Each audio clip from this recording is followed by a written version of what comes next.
इनमें से एक ऐसा रहस्य है जो पूरे विश्व को हैरान कर रहा है, और वो है जगन्नाथ मंदिर का रहस्य। तो चलिए इस रहस्य को सुलझाने का प्रयास करते हैं। कहते हैं इतिहास को कभी मिटाया नहीं जा सकता। वो इतिहास ही है जो हजारों लाखों वर्षों में घटित हुई अतीत की घटनाओं को चलचित्र की तरह हमारे सामने रूबरू करा देता है। जगन्नाथ मंदिर भारत के ओडिशा राज्य में स्थित एक हिंदू मंदिर है। जगन्नाथ मंदिर को भारत के सबसे पवित्र मंदिरों में से एक माना जाता है। जगन्नाथ मंदिर के बारे में कई रहस्य हैं। एक रहस्य ये है कि मंदिर में स्थापित मूर्तियां अधूरी क्यों हैं? मंदिर का निर्माण कैसे हुआ? इस मंदिर में छुआछूत क्यों नहीं है? इन सभी रहस्यों को जानने के लिए देखते हैं सत्य घटनाओं पर आधारित ये 2D एनिमेशन वीडियो। ईश्वर की लीला अपरंपार है और स्वयं पूर्ण परमेश्वर इस मंदिर के निर्माण में किस प्रकार शामिल रहे हैं, ये बात आज तक आमजन के लिए रहस्य ही रखी गई। आइए उस सत्य से रूबरू होते हैं और जानते हैं आखिर कैसे बना। उड़ीसा के तत्कालीन राजा इंद्रदमन, जो कि बहुत धार्मिक प्रवृत्ति के थे और श्री कृष्ण जी की इष्टतम रूप में पूजा किया करते थे। एक रात जब राजा इंद्रदमन आराम फरमा रहे थे, तब श्री कृष्ण जी उनके स्वप्न में आकर दर्शन देते हैं और उनसे कहते हैं,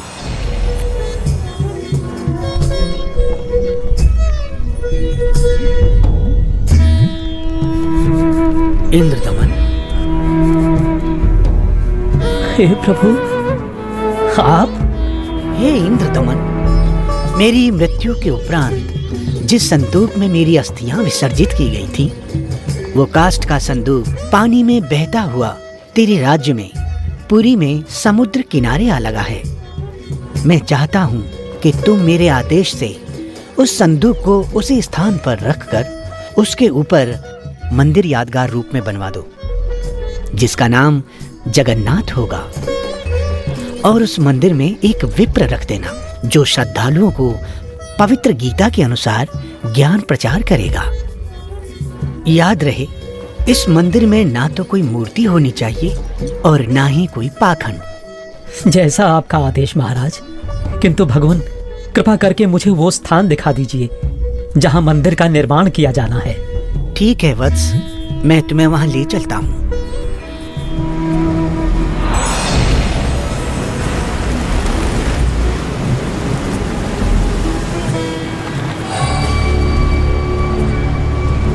इंद्रदमन, यही वह स्थान है जहां तुम्हें हमारा मंदिर बनाना है।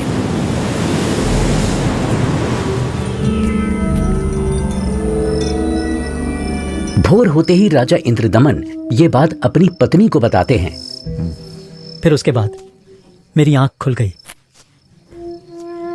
स्वामी, इस शुभ कार्य में देरी कैसी? सर्व संपत्ति उन्हीं की दी हुई है, उन्हीं को अर्पित करने में क्या सोचना। राजा इंद्रदमन तुरंत अपने मंत्रियों की सभा बुलाते हैं और मंदिर बनाने के लिए राज्य के सबसे कुशल कारीगरों को इकट्ठा किया जाता है।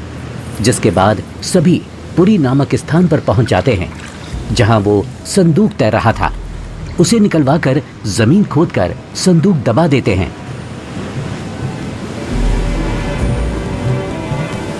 और देखते ही देखते उस संदूक के ऊपर मंदिर बनाने का काम शुरू हो जाता है।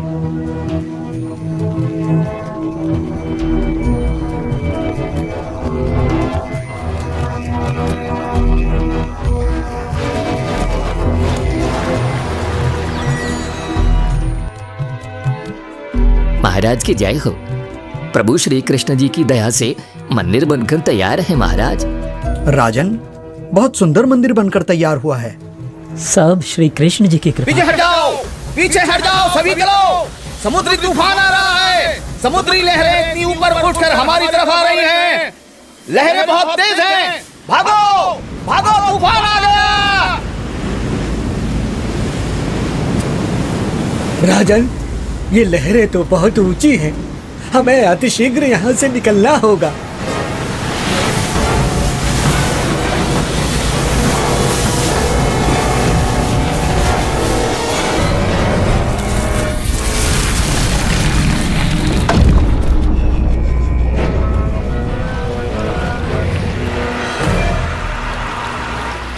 हे भगवान, ये क्या अनर्थ हो गया। समुद्र की लहरों ने मंदिर को तहस नहस कर दिया है महाराज। जगन्नाथ मंदिर के तैयार होते ही समुद्री लहरों का आना और मंदिर को अपने आगोश में समा लेना, ये घटना सिर्फ एक बार नहीं अपितु 5 बार घटित होती है। नहीं नहीं, ये नहीं हो सकता। अपने आप को संभालें राजन, हौसला रखें। न जाने समुद्र मुझसे कौन से जन्म का बदला ले रहा है। मैं क्या करूं, कुछ समझ नहीं आ रहा है। राजकोष भी खाली हो चुका है। अब और मंदिर बनवाने का मेरा सामर्थ्य ही नहीं बचा। हे भगवान, ये तुच्छ जीव आपके आदेश का पालन अब नहीं कर पाएगा। मुझे माफ कर देना भगवान, माफ कर देना।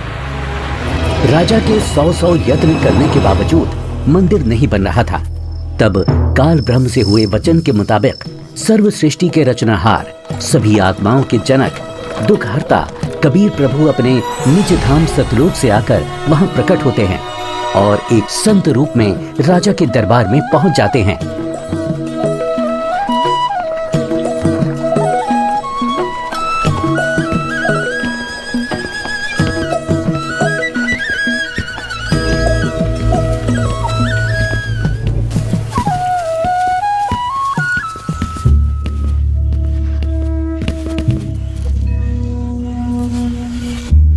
प्रणाम महाराज। प्रणाम। क्या बात है राजन, कैसे उदास बैठे हो? हे महात्मा जी, परमात्मा कृष्ण जी के आदेश से समुद्र किनारे मंदिर का निर्माण करवाया था, किंतु समुद्र ने उसे तोड़ दिया। अब की बार समुद्र नहीं तोड़ेगा, आप मंदिर बनवाओ। क्षमा करें महाराज, मंदिर 5 बार बनवाया है, परंतु 5 बार समुद्र ने उसे तोड़ दिया है। कोई बात नहीं इंद्रदमन, यदि मन बने तो मेरे पास आ जाना। मैं यहीं पास में पहाड़ी पर रहता हूँ, वहीं पर मेरी कुटी है।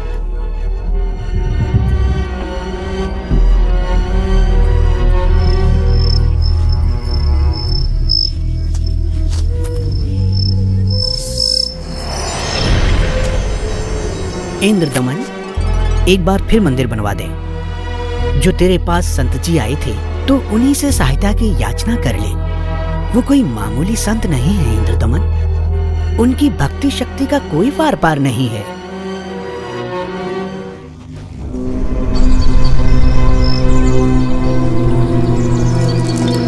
क्या हुआ महाराज? अभी अभी भगवान श्री कृष्ण जी ने दर्शन देकर मंदिर फिर से बनवाने को कहा है। अच्छा। और बताया है कि जो संत समुद्र को रोकने की बात कर रहे थे वो बहुत शक्ति युक्त हैं। मुझे उन्हीं के पास जाकर प्रार्थना करनी चाहिए। प्रभु कह रहे हैं तो आप मत चूको महाराज, प्रभु का मंदिर फिर बनवा दो। बनवाना तो मैं भी चाहता हूँ, किंतु अब तो राजकोष भी खाली हो चुका है। इस वक्त मैं धर्म संकट में फंस चुका हूँ। यदि मंदिर नहीं बनवाऊंगा तो प्रभु अप्रसन्न हो जाएंगे और मंदिर बनवाने के लिए धन भी शेष नहीं रहा। स्वामी, आप चिंतित ना हो।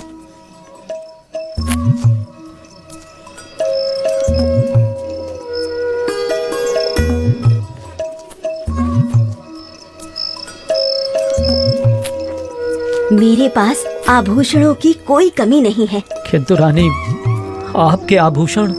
अभी उसकी चिंता आप ना करें राजन। आपका और मेरा दुख एक ही है, दो नहीं है। आप संकट में हैं, मैं इन आभूषणों का क्या करूंगी?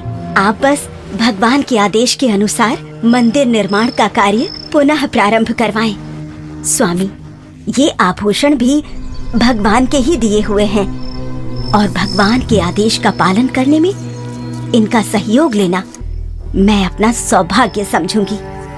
जी। सुबह उठते ही राजा इंद्रदमन अपने महामंत्री को बुलाकर भगवान श्री कृष्ण जी के आदेश के बारे में बताते हैं। आप जाइए और मंदिर कार्य पुनः प्रारंभ कराने की तैयारी करें।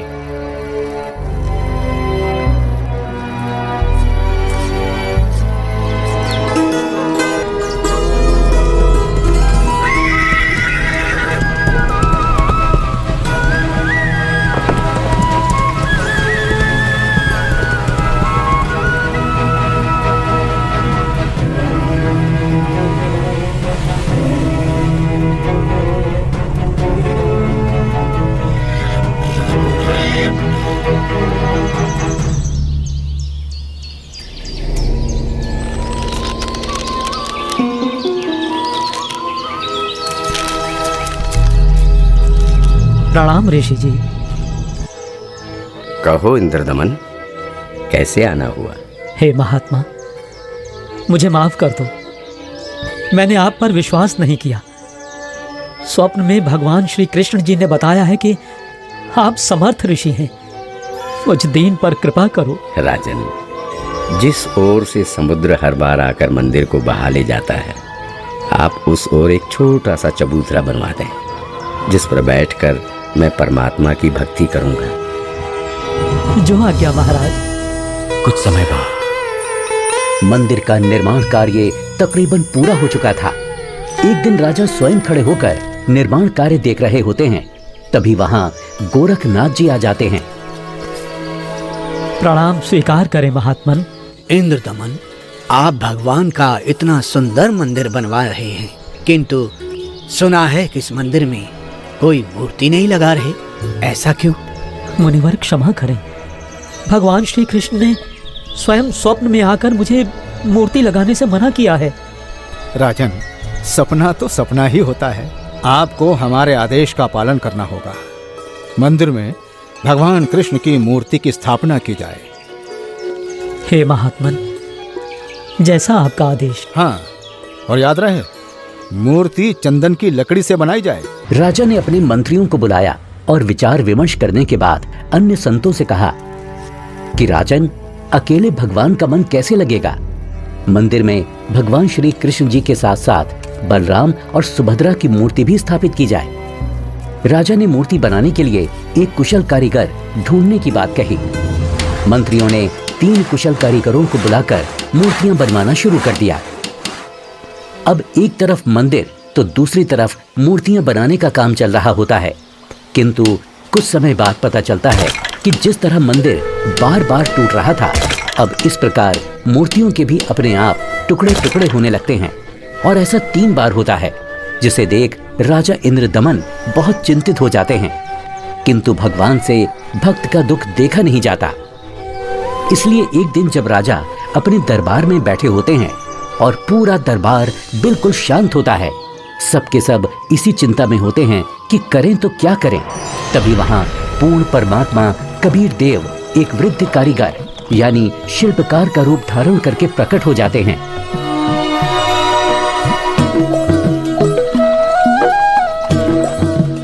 राजा से कहो कि मैं एक शिल्पकार हूँ और मूर्ति बनाना बड़े अच्छे से जानता हूँ।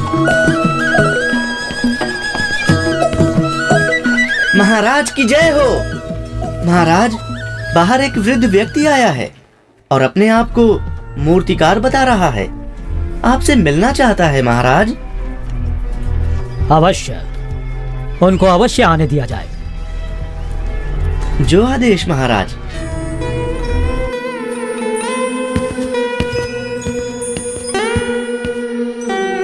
ये कारीगर तो बड़ा अनुभवी लगता है। अवश्य भगवान की ही कोई लीला है।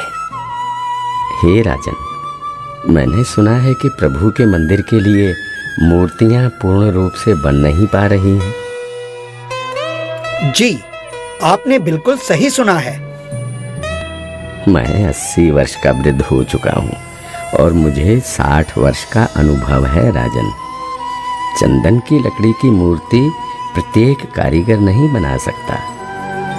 यदि आपकी आज्ञा हो तो सेवक उपस्थित है। हे कारीगर, आप मेरे लिए भगवान ही हैं, जो कारीगर बनकर आए लगते हो।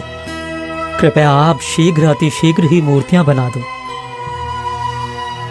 मूर्तियां तो मैं बना दूंगा, किंतु राजन, मेरी एक शर्त है। क्या शर्त है आपकी? राजन, मूर्ति बनाने के लिए मुझे एक कमरा चाहिए, जिसे अंदर से बंद करके मैं बड़ी स्वच्छता से मूर्ति तैयार करूंगा। और जब मूर्तियां तैयार हो जाएंगी तो मैं स्वयं दरवाजा खोलूंगा। ठीक है।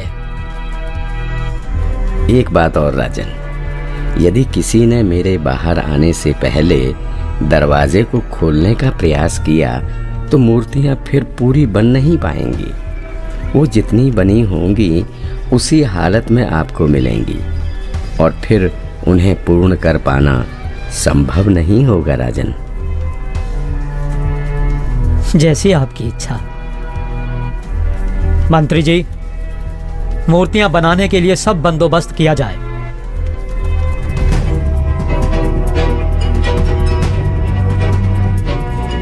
प्रणाम महात्मा जी। इंद्रदमन, मूर्तियां बनवाई क्या? आपकी आज्ञा का पालन पूर्ण रूप से किया गया है महात्मा जी, परंतु मेरा दुर्भाग्य है कि मूर्तियां बन नहीं पा रही हैं। बनते बनते ही सबके टुकड़े टुकड़े हो जाते हैं। मूर्तियां अवश्य बनवानी है राजन, अब बनवाओ। मैं देखता हूं कैसे टूटती है मूर्ति। हे नाथ जी, प्रयत्न किया जा रहा है। प्रभु का भेजा एक अनुभवी कारीगर बंद कमरे में मूर्तियां बना रहा है। राजा इंद्रदमन नाथ जी को सारी स्थिति से अवगत करवाते हैं और कारीगर की शर्त के बारे में भी बताते हैं, किंतु महात्मा नहीं मानते। वो मूर्तियां देखने की जिद करने लगते हैं और राजा के मना करने के बावजूद भी उस कमरे के सामने पहुंच जाते हैं जहां मूर्ति बनाने का काम चल रहा होता है।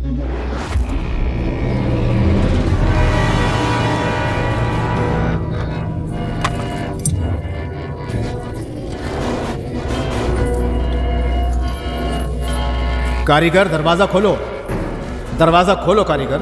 मैं कहता हूं दरवाजा खोलो कारीगर, हमें मूर्तियां देखनी है। राजन, आप बता रहे हो 80 वर्षीय वृद्ध हैं और 12 दिन से खाना पीना भी नहीं किया है। अब आवाज भी बंद है, कहीं कारीगर मर न गया हो। आप दरवाजे को तोड़वा दीजिए। राजा न चाहते हुए भी नाथ जी के कहने पर दरवाजे को सैनिकों से तोड़वा देते हैं।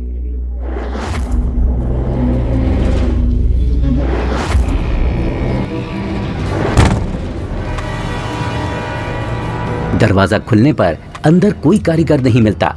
वहां श्री कृष्ण, बलराम और सुभद्रा जी की 3 मूर्तियां रखी होती हैं, परंतु उन मूर्तियों के हाथ और पैर के पंजे नहीं बन पाए थे। ये देखकर सभी चौंक जाते हैं। हे भगवान, वो बुजुर्ग कारीगर तो यहाँ है ही नहीं। इसका मतलब वो कोई साधारण व्यक्ति नहीं थे, बल्कि स्वयं भगवान ही थे। मंदिर का निर्माण पूरा हो चुका है। अब इन्हीं मूर्तियों को भगवान की इच्छा समझकर मंदिर में स्थापित करवा दो राजन। हो सकता है प्रभु को यही स्वीकार हो। लगता है श्री कृष्ण ही स्वयं मूर्तियां बनाकर गए हैं। मंदिर का निर्माण कार्य संपन्न हो चुका था। अब बारी थी तो मूर्तियों में प्राण प्रतिष्ठा की, जिसके लिए राजा, रानी, मंत्री, महामंत्री और काफी संख्या में पंडित ब्राह्मण मंदिर के सामने पहुंच जाते हैं।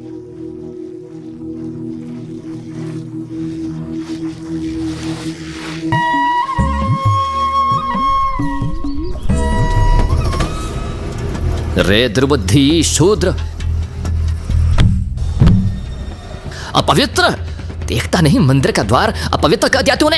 ये क्या कैसे बन गई? भगवान, ये कैसे हो गया भगवान? कैसे हो गया?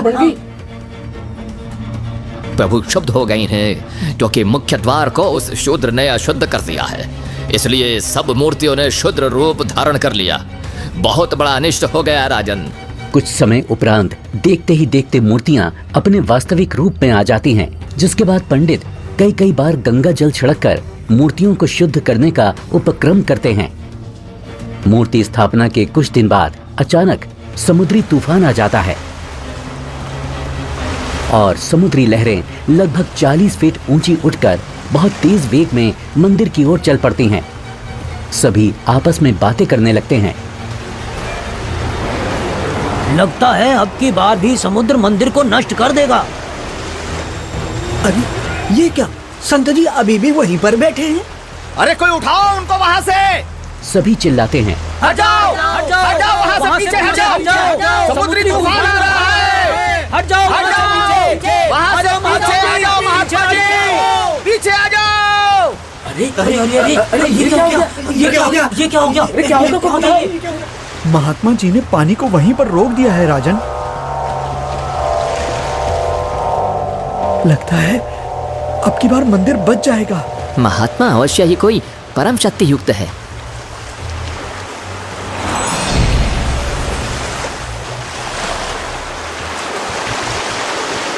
हे भगवान, मुझे रास्ता देने की कृपा करें। मैं मंदिर तोड़ने जाऊंगा। वत्स, ये मंदिर नहीं है। यहाँ पाखंड पूजा नहीं होगी, बल्कि गीता का ज्ञान सुनाया जाएगा। ये तो आश्रम है। आप जैसे बलवान को शोभा नहीं देता कि इसको विध्वंस करें। लेकिन मैं इसे अवश्य तोड़ूंगा, चाहे कुछ भी हो। अगर ऐसा है तो जाइए समुद्रदेव, तोड़िए।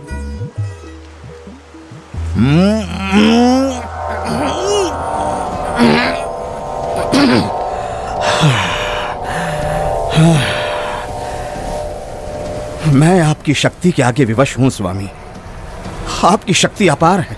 आप मुझे रास्ता देने की कृपा करें प्रभु। मैंने राजा इंद्रदमन को मंदिर की रक्षा का वचन दिया है। मैं मार्ग से नहीं हट सकता समुद्रदेव। आप ऐसा कुकृत्य क्यों करना चाहते हैं? जब ये कृष्ण त्रेता में श्री राम बनकर आए थे, तब इन्होंने लंका जाने के लिए मुझे अग्नि बाण दिखाए और मुझे भला बुरा कहकर अपमानित कर रास्ता मांगा था। लक्ष्मण, मेरा अग्नि बाण दो। लातों के भूत बातों से नहीं मानते।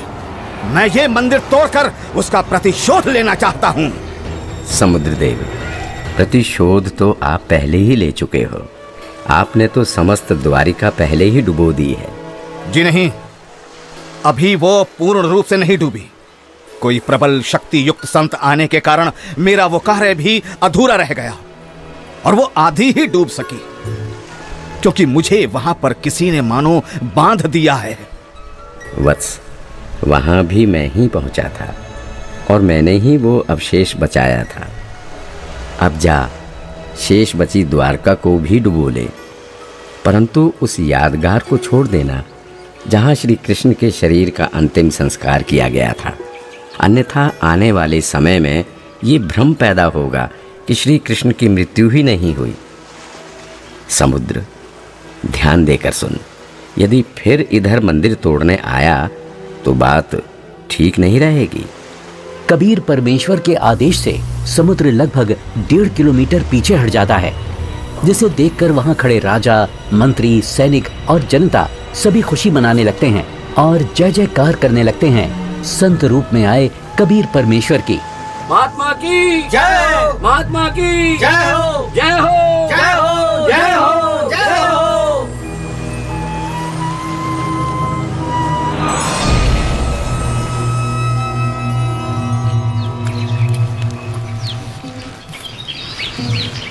पंडित जी, सब कुछ करके देख लिया। आपका कुष्ठ रोग तो बढ़ता ही जा रहा है।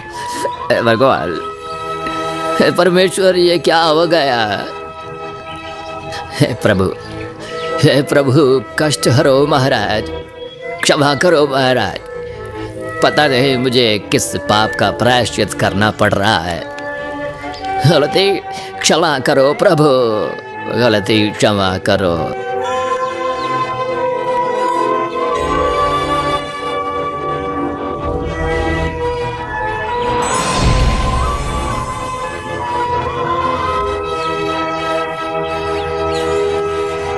हे भक्त, तूने मुख्य द्वार पर खड़े एक संत को नीच जाति का समझकर धक्का दिया है। क्षमा करो महाराज, आगे से ऐसी भूल कभी नहीं होगी।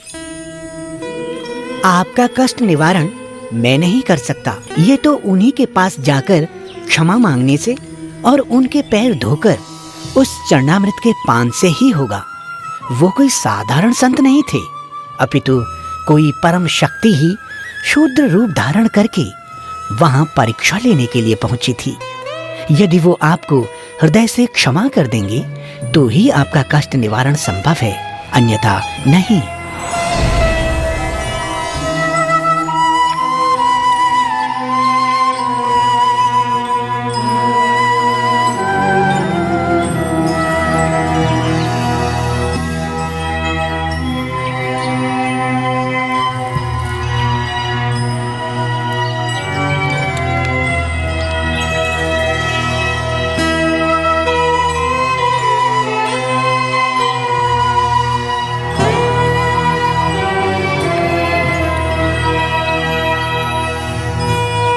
सुना है कि पंडित जी ने प्राण प्रतिष्ठा वाले दिन जिसको धक्के मारकर मंदिर से बाहर गिराया था, भगवान श्री कृष्ण ने दर्शन देकर उन्हीं से माफी मांगने को कहा है।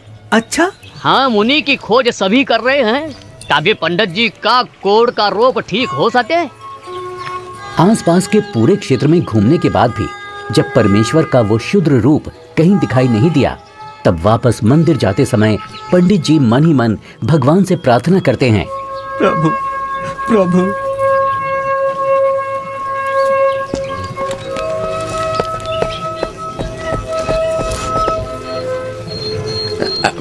अरे अरे रुकिए पंडित जी, मैं शूद्र हूँ, मेरे नजदीक मत आइए, आप भी अशुद्ध हो जाएंगे। आप ऐसा न बोलें, मैं बहुत शर्मिंदा हूँ भगवान। परवरदिगार, मेरा दोष क्षमा कीजिए, मुझ पर दया कीजिए करुणानिधि। क्या बात है पंडित जी, आप क्यों विलाप कर रहे हैं?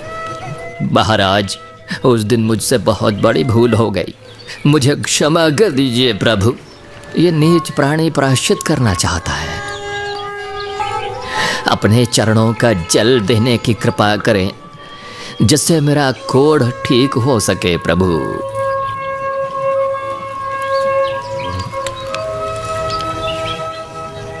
हे ब्राह्मण, इसे 40 दिन तक पीना तथा जल में डालकर स्नान करना। आज से 40वें दिन तुम्हारा कुष्ठ रोग समाप्त हो जाएगा।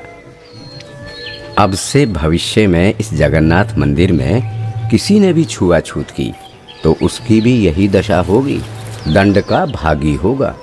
जी महाराज, जी महाराज, जी महाराज, इस मंदिर में कभी छुआछूत नहीं करेंगे, नहीं करेंगे। आशीर्वाद है बच्चों।